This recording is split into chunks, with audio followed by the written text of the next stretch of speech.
I'm Neil, and I'm here at the Rhode Island School of Design for the world's largest ethnography and business conference, EPIC. Over 400 practitioners are here from 22 countries to learn the cutting-edge methods in research and design. I'm here to run a session with Institute for the Future on ethnography design and foresight. I also managed to catch up with some of the leading practitioners at the conference to ask them for their key tips and takeaways. Hi, my name is Josh Dresner. I'm a digital consultant at Spark BJSS.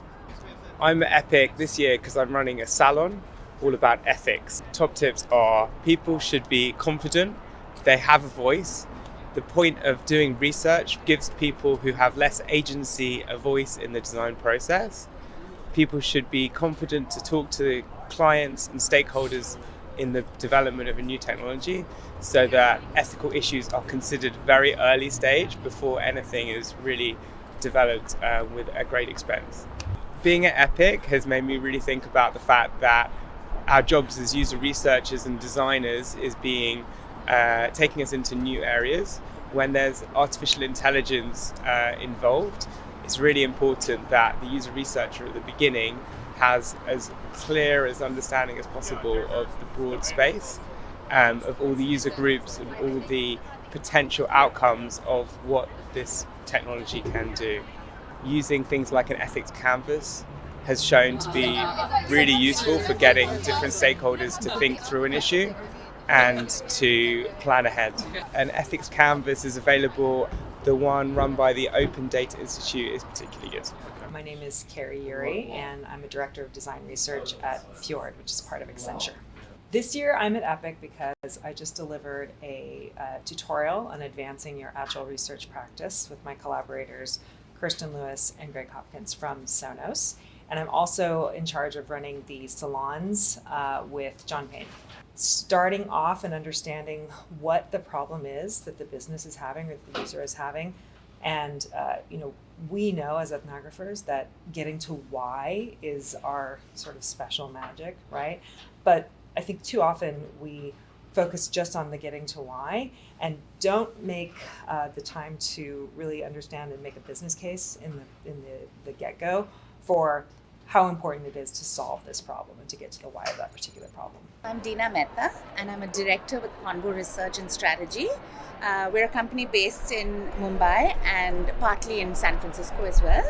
Some of the things that we've been seeing is that, when people were excluded from things because they weren't literate, those kinds of things are changing with voice and video, and you see new forms of inclusion and new forms, and therefore through inclusion there's more control, there's more power over your own circumstances, and therefore just much more agency. So it could be the woman living in a slum who is completely illiterate but can use voice search on the phone and says, teach me how to make something. And she learns how to make that product, and then she can actually go and learn how to sell it as well. And that gives her tremendous power. Hi, I'm Martha Bird. I'm a business anthropologist. I work in New York metro area for ADP. We do everything that's related to work, from onboarding to offboarding, all of the systems in between. I was invited to participate in a salon which I ran with Abbas Jaffers from Facebook on when not to design AI. One of the things that is always on my mind, and this was particularly evident to me after the session when I reflected on it, is that you really need people from diverse backgrounds, diverse experiences, ideally not just disciplinary, but obviously ethnic, geography, from different socioeconomic backgrounds, in order to come together to debate these challenges and to try to untangle them or to retangle them, depending on where you're going with it. So I feel like it's the whole notion of having a diverse group together. And then the other part of it, which I often talk about in my own work, is around bringing together people who are not only curious, which I think is the base minimum, but also humble, and I think that's also an important piece to it. And I think it's not always that easy. But to me, it's like it's what has to happen. My name is Meena Kosandaraman. I'm one half of Twig and Fish, which is a research practice, qualitative research practice, based in Boston. I've always been sort of really fascinated with human behavior, really focused on how it actually applies to the design of experiences. We actually were invited to do a workshop. It was a tutorial on Saturday, and it was to focus on the positioning of research really as a strategic tool.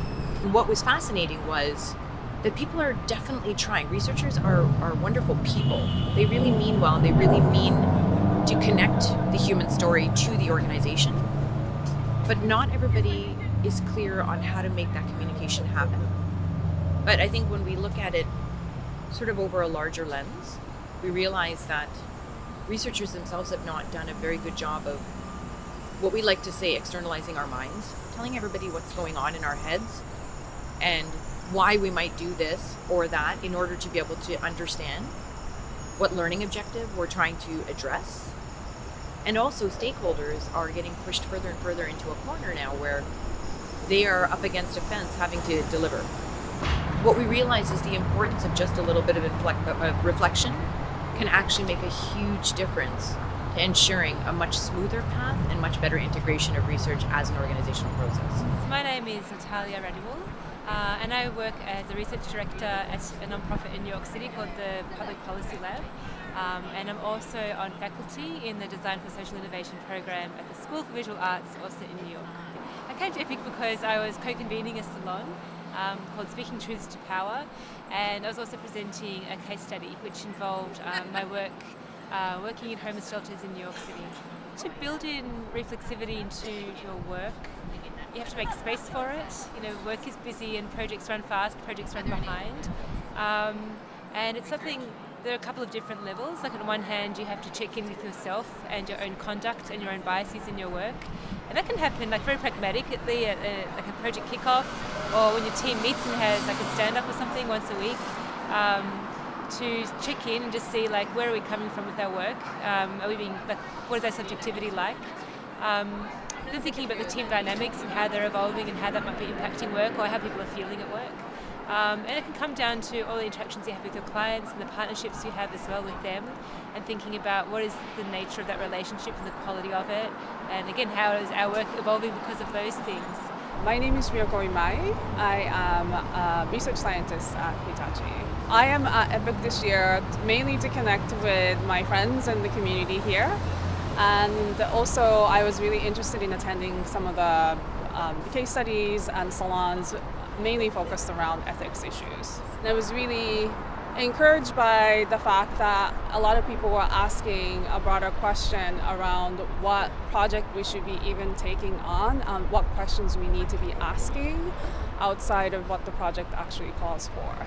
Because we deal with very complex citywide solutions like water systems or healthcare and things like that, I think ethnography is going to be much broader in focus, not just looking at particular interactions or particular set of interactions between given stakeholders. It's going to expand in time and space and context. That's EPIC finished for another year. It's been 4 days of really inspirational content. I think what's really stood out for me is the opportunity for ethnography to really give humans agency in the way technology will shape our future. If you're interested, then please do stay in touch. And in the meantime, listen out for those wise words, and we'll see you next year.